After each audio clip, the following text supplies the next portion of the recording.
నంద్యాల జిల్లా ఆళ్లగడ్డ రాజకీయాలు మళ్లీ హాట్గా మారాయి. ప్రముఖ పుణ్యక్షేత్రమైన అహోబిలం టోల్ గేట్ టెండర్ల వ్యవహారం ఇప్పుడు పెద్ద చర్చకు దారితీసింది.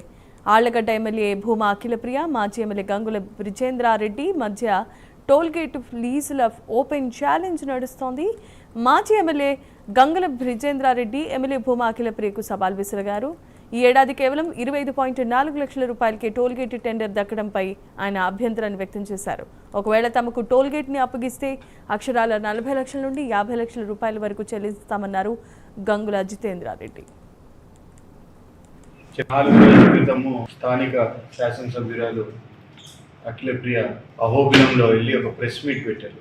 ప్రెస్ మీట్ పెట్టి ఆ ప్రెస్ మీట్లో అసలు అహోబిలంలో ఏం జరుగుతుందో ఆ సంబంధించిన విషయాలకి వాళ్ళకి ఎటువంటి సంబంధం లేనట్టు, ఏదో వైసీపీ ప్రభుత్వం అధికారంలో ఉన్నప్పుడు ఎంతో అన్యాయం జరిగిపోయినట్లు చెప్పారు.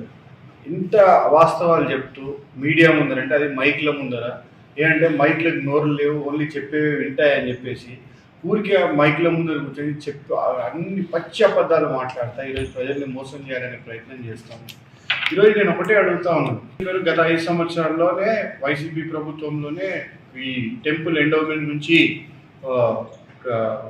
దీనికి వెళ్ళిపోయింది, మఠానికి వెళ్ళిపోయింది, వాళ్ళే ఇచ్చేసినారు అన్నట్టు చెప్పింది.